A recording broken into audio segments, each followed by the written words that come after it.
Salam sejahtera buat kita sekalian. Kembali lagi bersama saya dalam edisi yang ketiga pembahasan isi dari sebuah buku yang berjudul Kebijakan Sosial dan Publik Penyakit Alzheimer di Amerika Serikat. Oke, sebelum melanjut membahas isi dari buku ini, saya akan menjelaskan identitas saya. Nama saya Thomas Mauritius Joe, NIM 16230300035. Saya mahasiswa di jurusan Sosiologi kelas B reguler sore. Oke, langsung saja kita membahas isi buku yang berjudul Kebijakan Sosial dan Publik Penyakit Alzheimer di Amerika Serikat. Buku ini membahas tentang definisi penyakit Alzheimer atau AD dan membedakannya dari demensia lainnya. Ini menggambarkan bagaimana masalah genetik untuk mendiagnosasinya dengan tepat. Sebagian karena sering bercampur jenis penyakit lain, tetapi juga karena dapat bervariasi antara individu. Selanjutnya memeriksa tahapan DA dan gejala yang menyertainya di masing-masing tahap. Ini kemudian mengalihkan perhatian pada teori yang bersaing tentang penyebab AD dan berbagai kerangka kerja untuk mempelajarinya. AD adalah gangguan otak progresif dan irreversibel yang secara bertahap merusak usia seseorang atau ingatan, penilaian, keterampilan penalaran, kepribadian, autonomi, dan akhirnya fungsi tubuh. Meski penyebabnya tidak ada titik diketahui, itu mengakibatkannya hilangnya neuron terukur, kerusakan neuron jika mereka tidak lagi berfungsi dengan baik, dan hilangnya sinapsis atau koneksi saraf tension. Melalui pesan diteruskan dari neuron ke neuron juga dikenali sebagai penyakit Alzheimer onset lambat. DA pada dasarnya adalah penyakit lansia atau dewasa. Meskipun gejala yang pertama yang dilihat pada gejala awalnya kadang-kadang dapat mempengaruhi orang-orang yang muda, umurnya sekitar 30 tahun, tetapi ini jarang terjadi. Ketika AD berjalan dalam keluarga disebut sebagai penyakit Alzheimer keluarga. Kemudahan penyebab yang mendasari dari faktor risiko spesifik untuk DA tetap ada titik jelas meskipun investasi penelitian. Kriteria dan pedoman ini memperbaharui yang diterbitkan pada tahun 1984 oleh Institusi Gangguan Neurologis dan Stroke Nasional dan AA.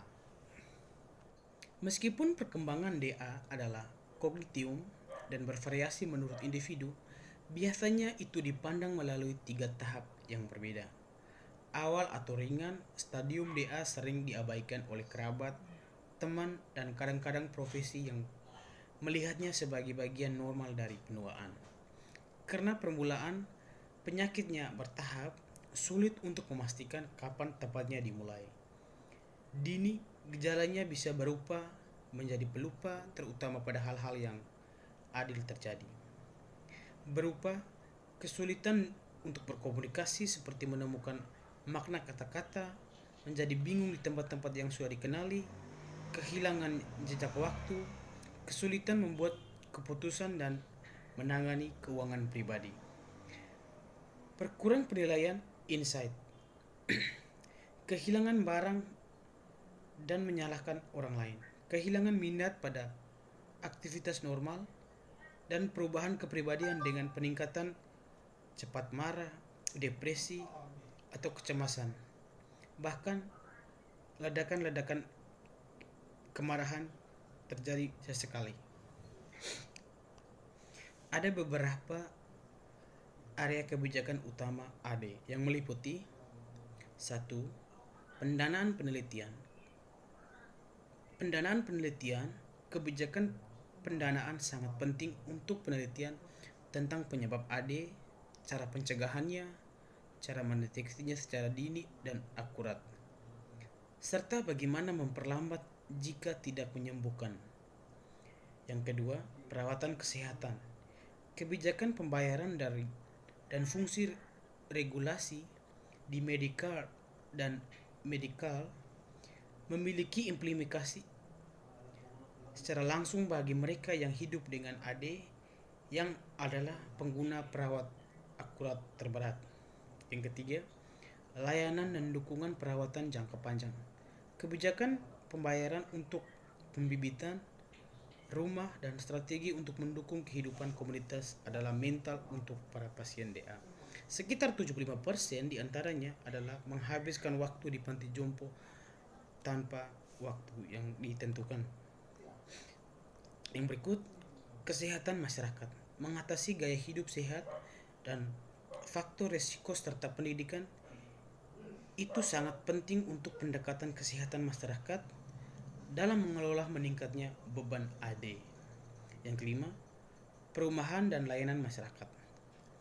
Penting bagi mereka ingin tetap berada di rumah. Tersedia berbagai macam layanan termasuk perawatan pelabuhan, penitipan dewasa, dan pusat lansia. Layanan ini lebih murah daripada perawatan di panti jompo, tetapi kurang terlihat efektif.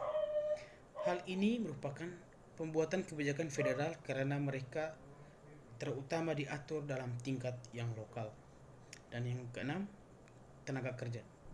Kebijakan baru diperlukan untuk mengatasi tantangan dalam memastikan tenaga kerja yang kompeten dan memadai, terutama untuk pengasuh secara langsung seperti para asisten perawatan pribadi.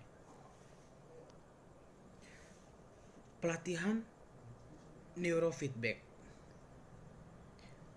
Neurofeedback menggunakan tampilan aktivitas otak secara real time, menggunakan neuroming dengan tujuan meningkatkan atau memungkinkan orang tersebut untuk mengatur aktivitas dengan gelombang otaknya melalui proses pendiagnosasi operan. Terhubung dengan komputer, orang tersebut menerima umpan balik dari pendengar dan visual seketika tentang aktivitas gelombang otak. Dengan pelatihan dan praktek umpan balik yang berulang atau secara terus-menerus, keinginan pola gelombang pada otak yang mampu biasanya dapat dilatih ulang pada kebanyakan orang. Secara klinis dominan, neurofeedback telah digunakan untuk pengobatan pasien dengan defisi perhatian gangguan hiperaktif dan autisme, tetapi semakin banyak digunakan pada individu yang sehat untuk meningkatkan perhatian dan memori. Saat ini, pelatihan neurofeedback yang biayanya sekitar $100 per sesi membutuhkan 30-40 sesi. Dalam sebuah pelatihan atau dalam sebuah penelitian yang secara kecil dilakukan di Jerman, menemukan bahwa orang tua yang sehat dan pasien dengan DA menunjukkan meningkatnya kinerja memori visual dan bekerja lebih baik di tugas memori kerja setelah pelatihan neurofeedback. Yang berikutnya ada beberapa bagian alat bantu atau peralatan dan aplikasi sistem di area. Yang pertama, perangkat yang dimaksudkan untuk membantu orang yang hidup dengan AD mengelola setiap kehidupannya sehari-hari, seperti kalender elektronik dan pengingat, pengobatan, dan alat bantu untuk melakukan aktivitas kehidupan sehari-hari seperti robot dan perangkat keamanan.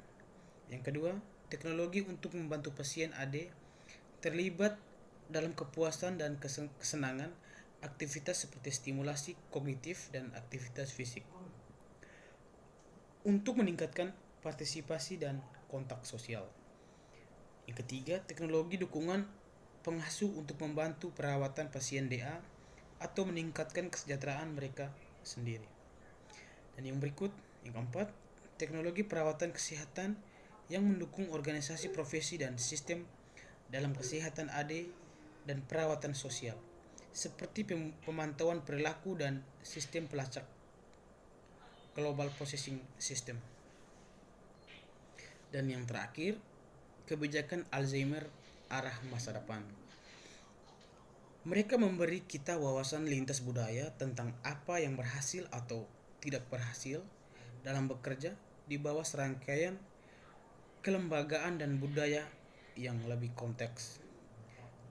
Mengingat kompleksitas perawat DA, studi banding bisa menghasilkan bukti yang diperlukan untuk mempertimbangkan berbagai pilihan kerja dan karena itu memperkuat pembuatan kebijakan. Oke, baik, sampai di sini dulu video yang ketiga ini. Dari saya ucapkan terima kasih.